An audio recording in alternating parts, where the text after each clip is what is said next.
Баршаларыңызға қайырлы күн достар. Бүгін біз кешкі асқа фрикадельки мен қарақұмықтан өте дәмді тамақ жасайтын боламыз. Ол үшін бізге бір дана пияз қажет болады. Пиязымызды жақсылап майдалап турап алатын боламыз.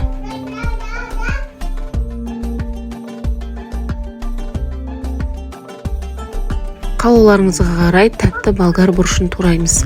Мен бұл жерде 3 болгар бұрышын алдым. Өйткені біз болгар бұрышын өте қатты жақсы көргендіктен көбірек қосуға тырыстым болгар бұрышын.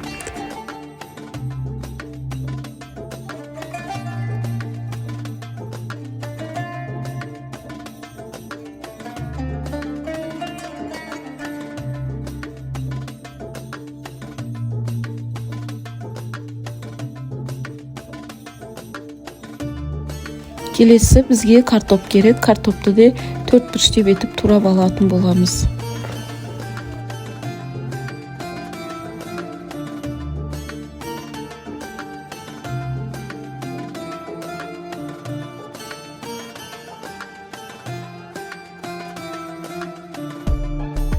Бізге осындай бір дана сәбіз қажет болады. Сәбізді мен міндетті түрде үкіштен өткізіп аламын.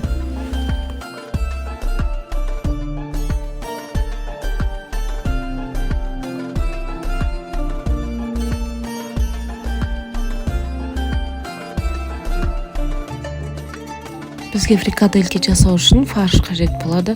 Фаршым өте майлы болғандықтан мен бір дана картоп қосып жібердім. Картоп қоссаңыздар, фарштарыңыздың майлылығы білінбейтін болады.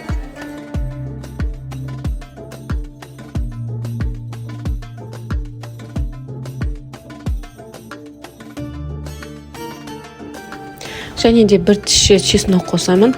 Чеснокты міндетті түрде қосып көріңіздер.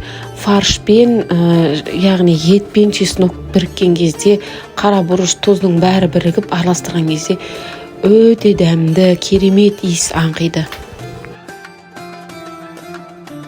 Дәміне қарай тұз және қара бұрыш сеуіп аламыз. Жақсылап тұрып мұжылап араластыратын боламыз. Және де етті дәл осы видеодағындай фаршымызды соққылаймыз. Сол кезде фарш бір-бірімен жақсы бірігетін болады.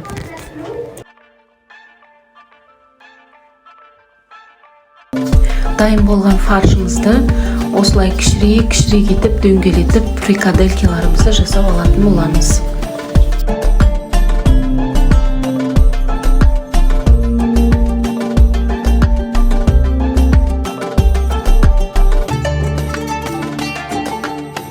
Қызып тұрған қазанымызға май құямыз. Майды мен азырақ қойдым, өйткені фаршым өте майлы болды.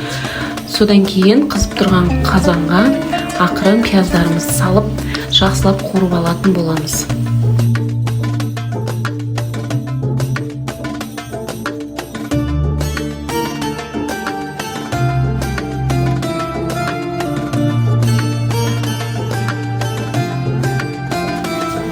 Сәбізімізді салып, жақсылап оны да араластырып, қуырып алатын боламыз.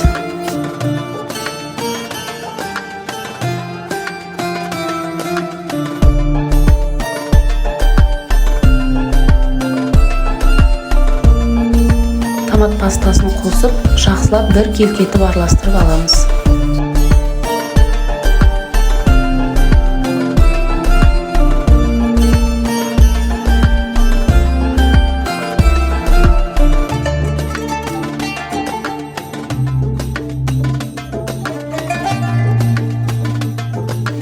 Картоптарымызды саламыз, оны да жақсылап отырып араластырамыз.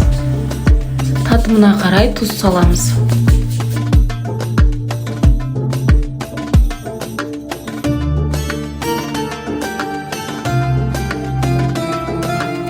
Болгар бұрыштарымызды саламыз да, оны да жақсылап отырып араластырып алатын боламыз.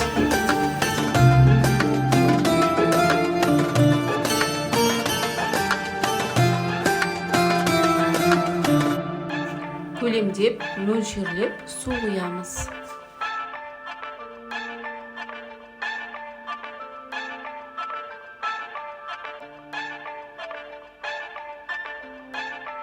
Тамағымыздың дәмін келтіру үшін лавр жапырағын да қосып жібереміз. Қазанның қақпағын жауып қайнататын боламыз. Міне қазанымыз жақсылап тұрып қайнады. Ал енді жаңағы жасалған фрикаделькиларымызды ақырындап сала бастаймыз.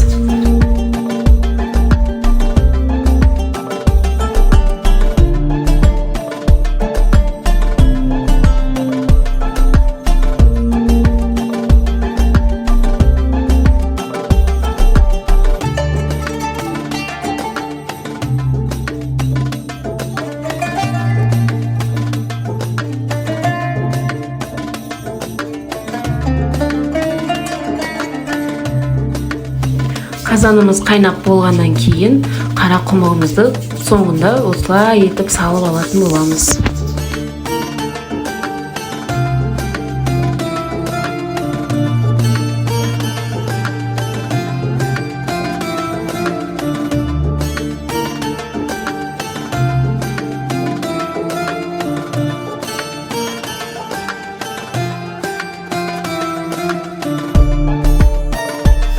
Мінекей біздің жасаған кешкі асымыз дайын болды. Егер видео ұнаған болса, аямай лайк басып, комментария жазып, менің каналымды қолдап кетіңіздер. Видеоны толық көргендеріңізге рахмет. Сіздермен болған Мадина.